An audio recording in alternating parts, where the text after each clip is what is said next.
Bismillahirrahmanirrahim. Assalamualaikum warahmatullahi wabarakatuh. Alhamdulillah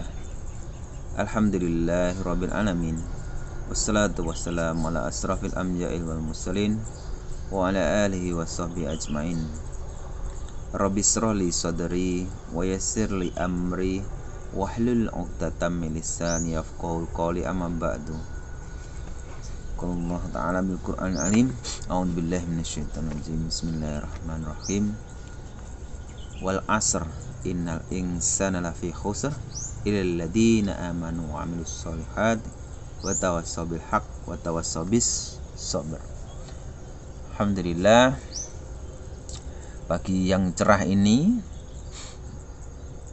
kita bisa menghirup udara pagi, yaitu diberi kesempatan Allah bangun dari kematian dengan doa Alhamdulillahilladzi ahyana ba'da ma amatana wa ilaihin nusur. Kita bersyukur dengan lafaz alhamdulillah.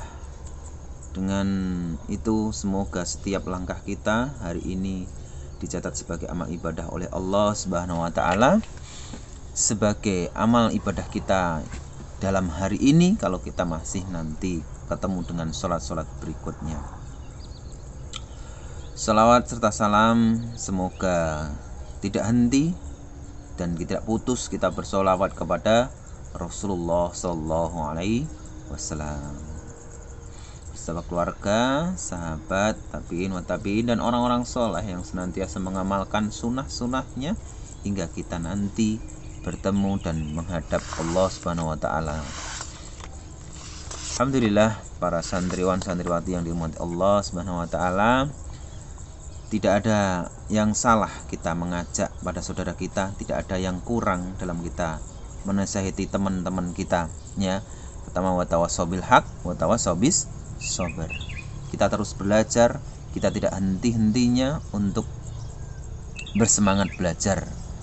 Karena apalagi kalau antum nanti belajar di masjid, ada kemarin sebuah hadis yang Ustadz baca, Ustadz hanya hafal artinya, ya sedikit ada artinya mungkin tidak hafal ya. Barang siapa umatku yang berkumpul di masjid mempelajari Al-Quran dan mengamalkannya, mempelajari Al-Quran, membaca dan mempelajari Al-Quran, maka akan didatangi oleh malaikat-malaikat rahmah, ya. Jadi salah satu keutamaan belajar, ya.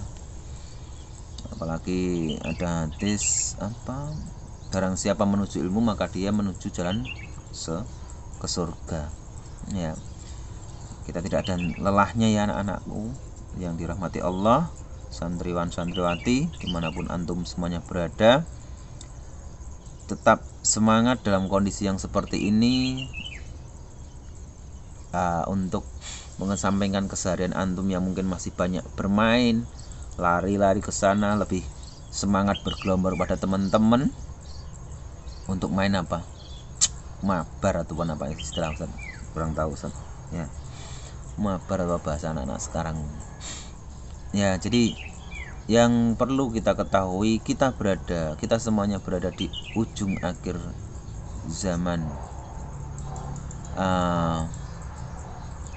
di mana saat ini kalau menurut Ustadz ya, Ustadz sendiri kan anak-anak jari sekarang ya sudah 40 tahun yang lalu Ustadz menghirup udara, sudah 40 tahun melihat bumi ciptaan Allah, dan Ustadz sudah merantau kemana-mana, jadi sudah melihat bagaimana kondisi-kondisi di luar sana, umat-umat manusia yang berada di luar sana, ya. Baik santriwan dan santriwati, hari ini kita akan belajar sedikit tentang yang namanya Isra dan Mi'raj, ya. Perintah Isra Mi'raj ini adalah perintah yang didatangkan oleh Allah, apa yang diperintahkan oleh Allah sendiri kepada orang yang paling mulia, yaitu Nabi kita Nabi Muhammad Sallallahu Alaihi Wasallam. Kita harus mengenalnya. Perintah Isra Mi'raj ini sebelum nanti Rasulullah hijrah, ya. Jadi dari Masjidil Haram ke Masjidil Aqsa. Ya, Ustadz baca di dalam perintah surat Al-Isra, mungkin di rumah bisa sambil menyimak ya. Ada yang dekat Al-Quran silahkan dicari, kalau nanti Ustadz salah bisa dibetulkan ya. A'udzu billahi minas syaitonir rajim. Bismillahirrahmanirrahim. Subhanalladzi asra bi'abdihi laylam minal masjidil haram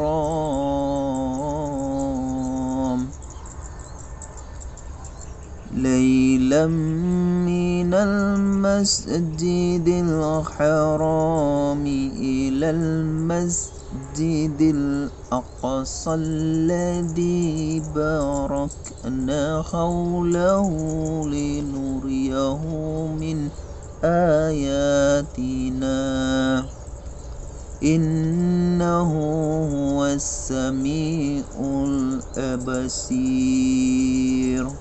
Ya, artinya Maha Suci Allah yang telah memperjalankan hambanya Muhammad pada malam hari dari Masjidil Haram ke Masjidil Aqsa, yang telah kami berkahi sekelilingnya agar kami perlihatkan kepadanya sebagian tanda-tanda kebesaran kami. Sesungguhnya Dia Maha mendengar, Maha melihat. Jadi malam itu malam yang diberkahi. Semua tidak ada yang tahu, semua tidak ada yang ngerti. Karena emang ini adalah risalah di mana kita harus mempercayai Isra Mi'raj itu ada sebagai umat Rasulullah ya. Antum semua jangan nanti kalau ada orang Isra Mi'raj itu cerita orang-orang muslim, cerita orang-orang Islam. Gak ada yang bisa seperti itu, gak mungkin manusia bisa melakukan perjalanan dari Masjidil Aqsa ke Masjidil Haram. Kalau Ustadz lihat di googling ya, itu jarak Masjidil Aqsa ke Masjidil Haram itu 1500 km ya. Kalau perjalanan ya hampir 2 hari lah ya, hampir 2 hari. Jadi tempuh dalam waktu sekejap itu, kalau kita tidak lihat kacamata iman kita sebagai seorang muslim, itu kita tidak akan kuat ya. Jadi yang perlu kita pelajari tentang Isra Mi'raj ini adalah kayak gini ya. Jadi saat itu, malam itu adalah perintah langsung dari Allah Subhanahu wa taala kepada Rasul kita Muhammad. Dan perintahnya tidak di mana-mana, langsung di rumah Rasulullah. Rasulullah saat itu ada bisikan, ada perintah dari malaikat Jibril untuk melaksanakan tawaf keliling Ka'bah 7 kali. Ya. Tanpa basa-basi, pokoknya Rasulullah gak ngeyelan lah. Pokoknya langsung iya berangkat.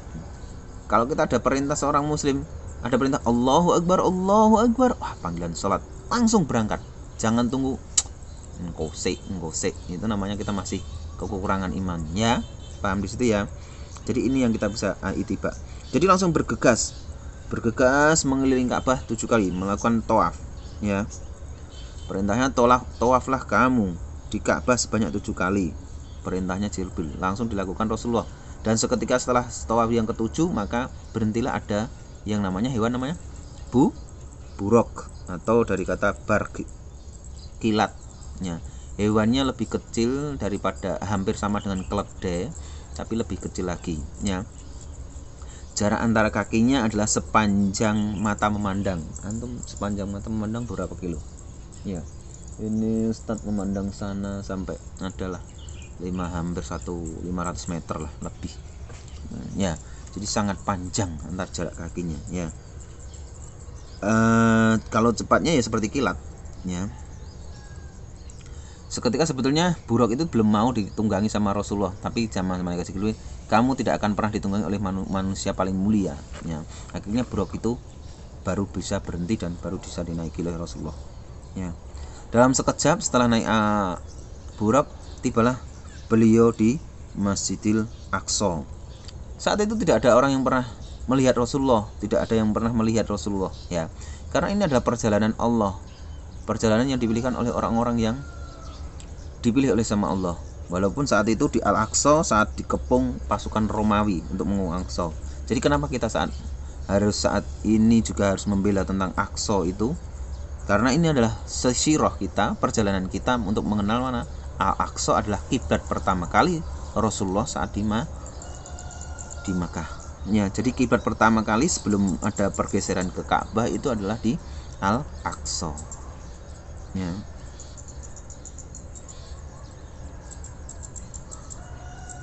Saat berada di Al-Aqsa, Rasulullah kaget. Ditunggu semua nabi-nabi sebelum Rasulullah, dari mulai Nabi Adam sampai Nabi Ibrahim alaihi salam. Ya, semua menunggu Rasulullah. Rasulullah kaget, tercengang saat itu. Tapi karena kemuliaan dan kesuciannya, wajah kenabian dari para nabi-nabi terdahulu, ya biasalah kalau ini ada pelukan atau salim atau apa ya itu tapi itu adalah di sirah ini ada hanya diceritakan Rasulullah bertemu para Rasulullah terdahulu sebelum Rasul-Rasul atau sebelum nabi-nabi sebelum Rasulullah SAW ya. Dan saat itu akan dilakukan sholat sunnah. Semua nabi dari Nabi Adam berkata, siapa yang akan menjadi imam ya Jibril, maka disuruhlah Rasulullah untuk menjadi imam, didolongan. Karena perintah Nabi Jibril, semuanya nggak ada yang membantah. Aku lebih tua, aku lebih dulu, aku lebih bisian daripada Muhammad. Itu padahal Rasulullah adalah paling belakang, paling kecil. Ya. Nabi Adam tidak pernah membantah. Semua nabi-nabi itu tidak ada langsung perintahkan sholat. Ya.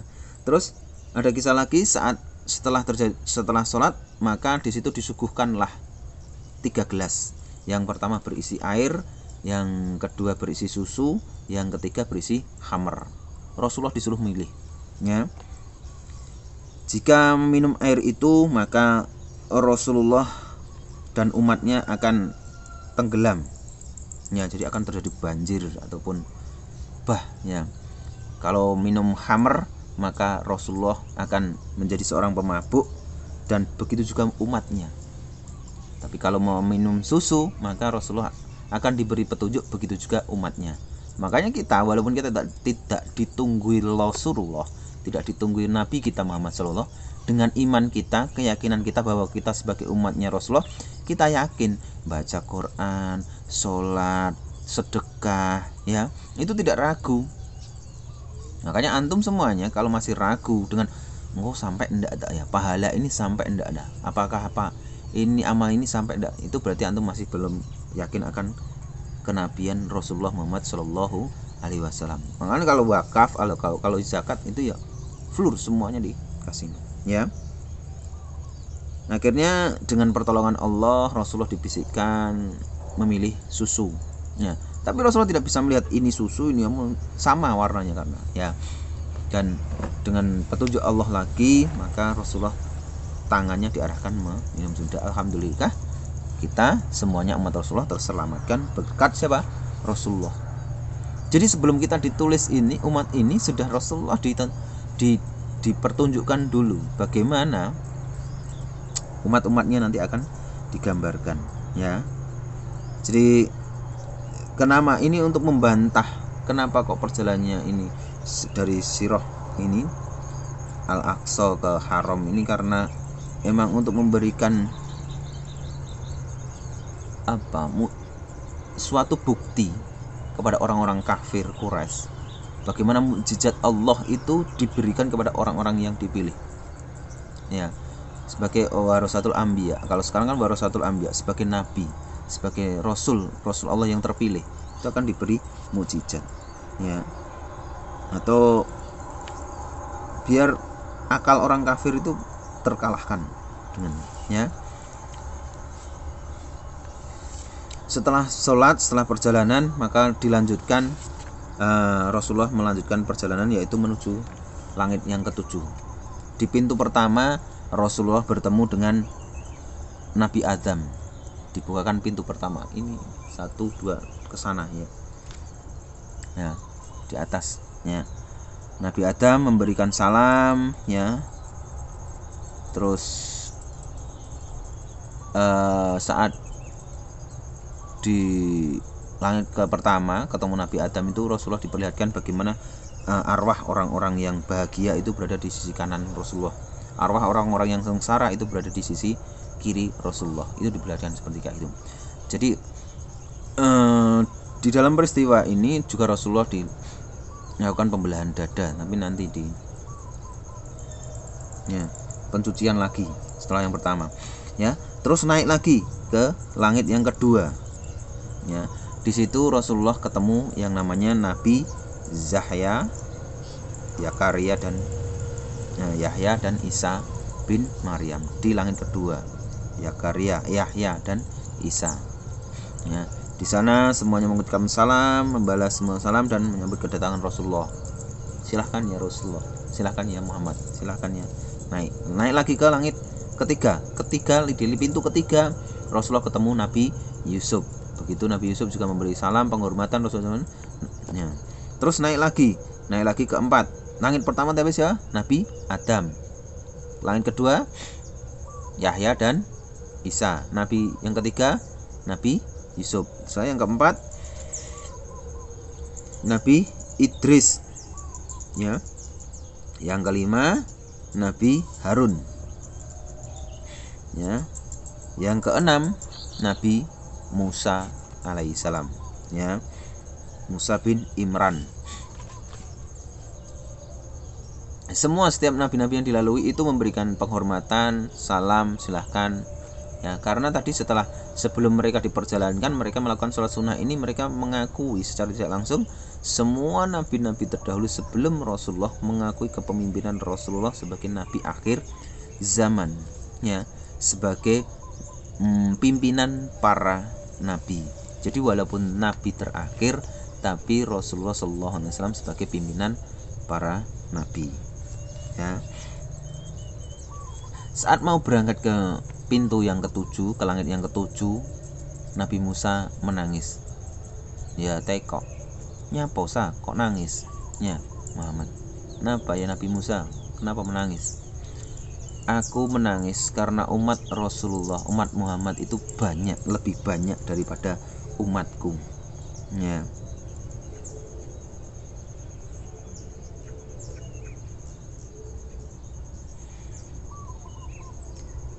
Dan yang masuk surga juga lebih banyak. Jadi yang penting antum yakin la ilaha illallah Muhammadur Rasulullah. Wis aja ganti nabi yang lainnya. Antum nek percaya nabimu apa? Ustaz lihat anak-anak Ustaz itu apa main apa Mas? FF ataupun apa?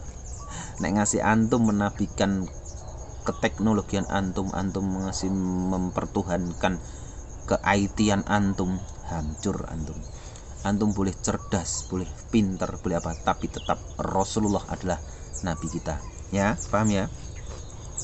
Terus naik ke langit yang ke-7. Di langit yang ke-7 Rasulullah bertemu Nabi Ibrahim alaihi salam, ya. Nabi Ibrahim memberi salam, mengucapkan salam dan langsung, ya, melanjutkan, ya. Sesampainya setelah langit ke-7, maka berhentilah Jibril. Jibril berhenti, mandek nang langit ke-7, berhenti. Ya Muhammad, aku cukup sampai di sini. Kalau aku naik lagi maka aku akan terbakar. Bayangkan seorang Jibril, ya, bukan malaikat Jibril, maaf. Malaikat yang ujung sayapnya ini di timur bumi, ya. Pangkal sayapnya ini di ujung barat bumi. Bumi ini dimpaske sama malaikat Jibril kan bles habis semua makhluk, ya. Digibas semua makhluk bumi, digibas. Maka jangan sombong-sombong antum. Enggak. Sekarang kalau antum mau sombong, lakukan perjalanan dari desa antum ke desa terjauh dari antum. Butuh berapa waktu? Berarti antum saking kecilnya antum. Makanya jangan sombong-sombong, merasa paling pinter, merasa paling kaya, merasa paling cantik, merasa paling bagus. Itu jangan kamu gede-gede nilai, ya. Sombong akan menghancurkan semua amal antum, ya. Baik, terus setelah berbicara itu maka perjalanan dilanjutkan. Nabi perjalanan ke langit ke-7 di langit ke-7 itu menuju pertemuan dengan Allah. Di sana Rasulullah diperlihatkan oleh pena-pena, ya, yang menulis takdir manusia, yang menulis hidup mati rezeki manusia, ya. Jadi di sana Rasulullah diperlihatkan seperti kayak gitu, ya. Disitulah saat Rasulullah bertemu dengan Allah Azza wa Jalla, yaitu untuk perintah melaksanakan sholat, ya. Tapi Rasulullah tidak melihat wajah Allah, Rasulullah hanya melihat nur cahaya, ya. Dari sirah ini Rasulullah hanya melihat nur. Perintah sholat yang pertama kali yaitu sebanyak 50 waktu. 50 waktu. Ya, 50 waktu turun ke langit bumi. Satu pintu satu Ibrahim tidak ada komentar. Pintu kedua yang paling banyak komentar. Ya. Karena umat Ibrahim itu kalau dari kisahnya kan Nabi Ibrahim alaihissalam, ya, umatnya tidak, ya mungkin yang paling banyak memang Musa, ya. Musa itu yang kisahnya paling heroik sampai kaum dengan musuh terbesar Musa paling Fir'aun, ya.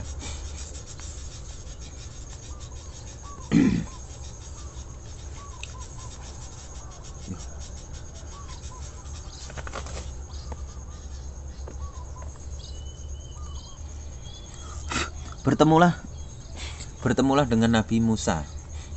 Gak kuat Muhammad njaluk Tuhan. Nawaro